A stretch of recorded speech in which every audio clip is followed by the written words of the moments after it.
In today's video, I'm going to look into how you can reduce stress and anxiety. I'm going to tell you specifically what you need to do so that you don't get stress anymore because you have the right habits, and why people get anxious and what you should focus on instead. So the first thing is, what is the difference between stress and anxiety? So stress. When you're stressed, it's something that you're doing and it's not meeting your expectations, you're getting stressed out about it. Is it a goal? Is it like a deadline? Something like that. And you stress yourself out. And your mind goes in working overload and then different factors, and it just causes you to sort of break down, right? When you get really overstressed. Now, anxious is where that stressor is being taken away, but you're still worried about it. So there's nothing there, but you're really anxious about, even though I've met the deadline, I'm feeling really anxious about it. And you worry when there's no need to worry. So that's like a slight definition of both, but let's move into stress. So what can you do specifically to reduce stress? Well, the first thing is that most people get stressed because they work so bloody hard and they don't stop. I know entrepreneurs, they do work every single day after day after day after day, and they have all these things and they just get in this rhythm of just not taking a break. And their mind just focuses on this thing and they never stop. Because they never give themselves any breathing space, they just get stressed because that's all they're focusing on. It's a deadline, a goal, this, and they don't have that ability to sort of step back. So you have to bring balance in order not to get stressed. And have a deadline and say, this is the cutoff. I'm not doing any work from 7 p.m., from 8 p.m., whenever it is. Because otherwise it goes on to the next day and then it will affect other things. So, walking. You should be walking about 10,000 steps a day. And I know that I was a culprit of this because when I was at home earlier this year in the UK, I was working at my desk and I just sit there and I just work all day and I'm like, oh, I'm bashing out so much work. Then what happens was my body started to feel really tight and it's really difficult because my neck would hurt, my back would hurt, but I'd sit there and I'd be like, oh, but I'm getting so much work done. And the issue is you need to get up, walk, because actually just by walking, it allows you to stimulate different parts of your brain so you can think differently. And when you're there sitting, staring at a screen, this is not what humans were made for. We were made to move. So you've got to be moving around. I bought a Fitbit recently, right? These are great. I'd recommend that. But if not, use your phone and see if you can get these steps in. Just by looking at the steps you're doing in a day, you'll see, am I actually being a healthy human being? Because if you're not being healthy, then of course you're going to get stressed out. Different things are going to start to break down. You're not going to be able to move forward. So next thing is sleep. And people say, oh, you've got to get enough sleep. And I'm like, yeah, but I've got to work really hard this. You've got to sleep. If you don't sleep, your productivity decreases. There's so many studies you can go and check out. And what happens is you don't notice it because it just starts to go like this, very slowly. It starts to slowly dip down. But you don't realize this because it's so minute. And then what happens is you have like a 15-hour sleep. And you're like, wow, I feel so much better. And you feel so much more alert. And when you're at the top of your game, you only need 6 hours in the day, 4 hours in the day to really do the bulk of your work. The rest of the time is just admin and you're just slowing down and you're multitasking, you're not really doing work. So it's important that you get enough sleep, whatever that is for you. I'm not going to say 6 hours, 7 hours, 8 hours. But make sure you get enough sleep. Next thing is water intake. Really interesting study. Do you know that if you're decreased by about 5% of your body weight, water-wise, it means that you're very dehydrated. But with regards to the output, it's a 30% decrease in performance. 30%. Even just being slightly dehydrated of 2% causes you to decrease your performance levels. So you've got to stay hydrated during the day. I used to think that I drank lots and lots of water. So I was having about 2 liters of water a day. I was like, I am a hydrating person. But now I've joined a 6-month mastermind for health and nutrition, and I'm having 4 liters of water a day. I've never been so hydrated in my life. It's crazy.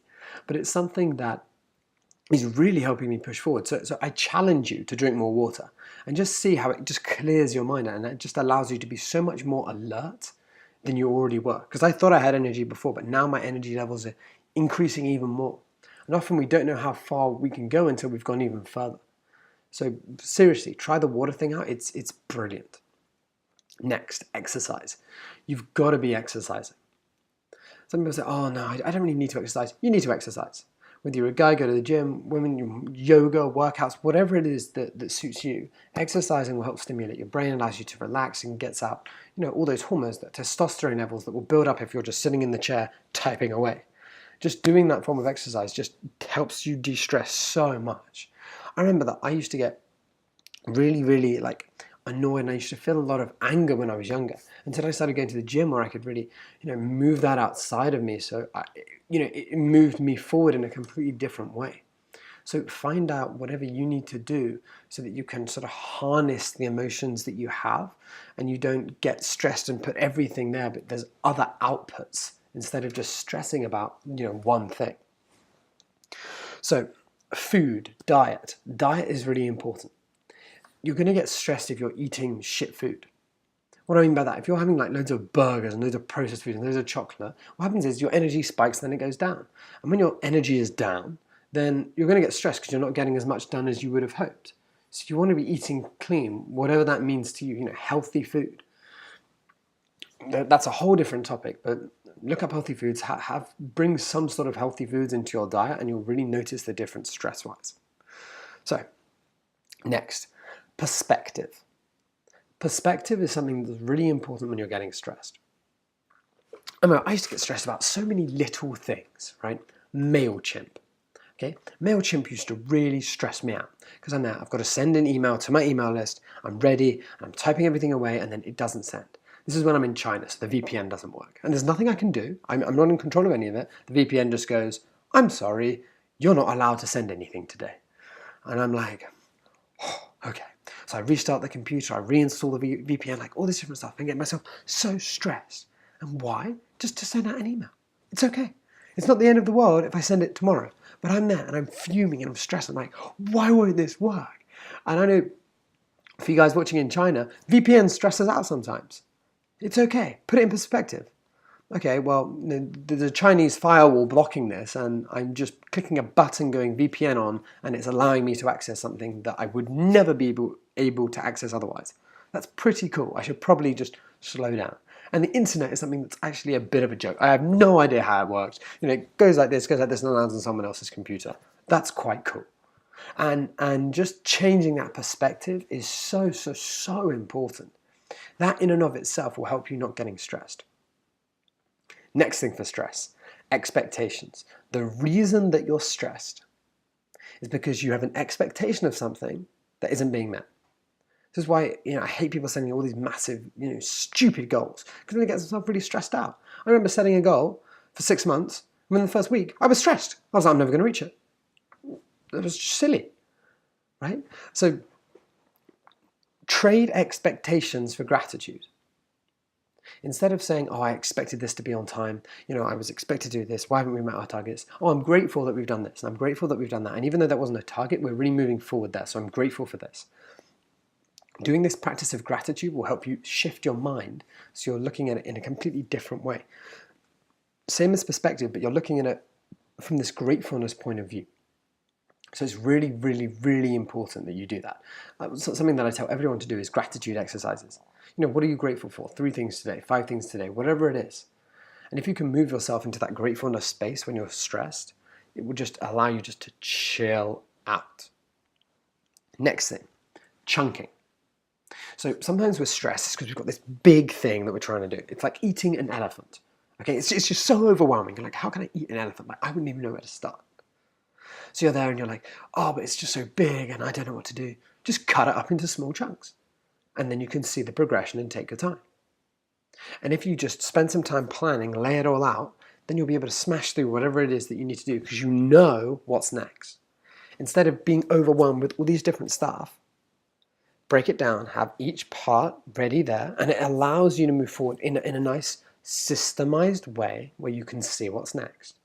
Instead of going, oh, well, there's this, and then there's that, and then there's this. No, there's not. Do one thing at a time. You can't multitask. It's been proven. Your brain cannot multitask. People say, oh, yeah, but I can hoover and I can be on the phone at the same time. Yeah, but your mind isn't thinking about hoovering. It's just on automatic. It's just on automation. And you're listening on the phone. Right? So you can't actually multitask using your brain really focused. Not possible. So just one thing at a time. And every time your brain changes to something else, You're using more of your brain power. Imagine you're stuck with 100%. As you change, you're going to keep using brain power just to change task. So at the end of the day, if you've switched from 3 tasks on and off, you're deficient. It would just go like that to 50%. But if you just focused one at a time, you'd be on 80. It's a small thing, but it'll make a really, really big difference. So just one task at a time. That'll really help you not get stressed, and you can see the end goal, see the progression. There's loads of different things in and of that chunking process. Next, relax. Some of us get so stressed that we don't realize, I don't have time to relax, Ben. I know people that say, I'm busy all the time. Oh, shut up. Really? You're not busy all the time. Like, no, I don't have time to do that. No, you do have time. You just choose not to do that. And I'm a culprit of this. I'm like, oh, no, busy day, busy day. Was it really that busy? Like, really? Like, what, you've done 6, 8 hours of work? You got yourself a little bit stressed? Like, no, just stop. Relax. Go for a massage. Go for a walk. Have a bath for like half an hour. Just do something just to really relax you, whatever that is. Watch TV. Play a game on your computer. It's okay if you're a gamer. Play a half an hour game and just allow your mind just to relax.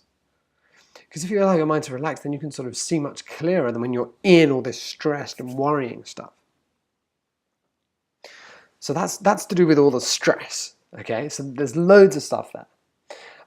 Moving on to anxiousness. So you're feeling anxious because what's happened is something in the past has happened that is causing you to be anxious today. Let's say, for example, you got bitten by a dog, okay?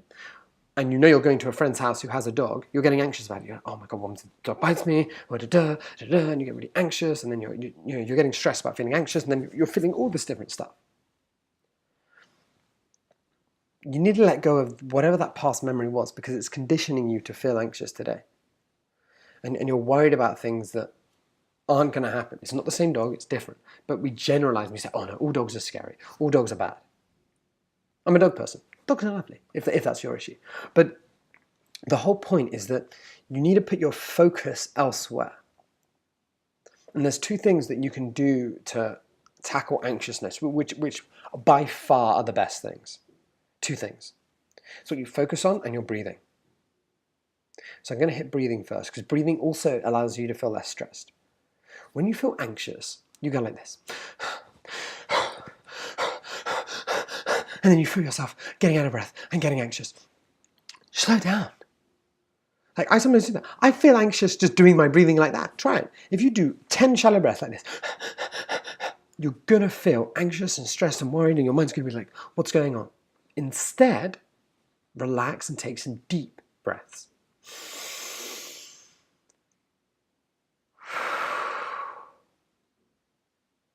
And if you allow yourself to take deep breaths every time, you're going to be feeling very different. When you're anxious, you don't breathe deeply. But if you can force yourself to breathe deeply, it allows the rest of your organs just to and you can just slow down. Especially the moment before, like public speaking, for example, the moment before you go on stage, take deep breaths. Before you do something, take deep breaths. And the other thing is what you're focusing on. So for this, let's use an analogy. There was once a grandfather, and he was speaking to his grandson. He said, there are 2 wolves inside every one of us.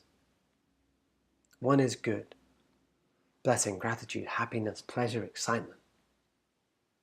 The other is bad, anger, resentment, jealousy, greed. And they're at war with one another, constantly. And the grandson said, well, who wins?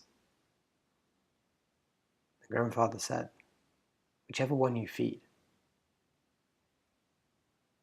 And some of you watching this will know, you get some people saying this, some people saying that. And sometimes you hear these voices inside of you. Which ones do you feed? Which ones do you focus on?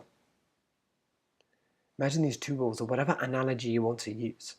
What are you doing each day to feed this group wolf, allowing you to be more relaxed, more balanced? Or are you the person getting stressed, waking up late, doing this, not getting enough sleep? Which one are you feeding more? Because when you're feeling anxious, you're feeding the bad wolf. You're saying, oh, bad experiences, all of this. Instead of going, okay, what good experiences have I had? Changing the perspective, being grateful. So with that, I want to say thank you for listening and really focus on how can I feed the right wolf? Answer that question and write down some ideas. And then actively do it this week and see if you notice the difference. With that, thank you for watching and I'll speak to you next week. Thank you for watching this video. If you enjoyed it, then please hit the like button below and leave a comment if you have any questions or just to let me know what you thought of the video. If you want to watch more videos like this, then make sure to subscribe now so you can learn how to live a truly fulfilled life.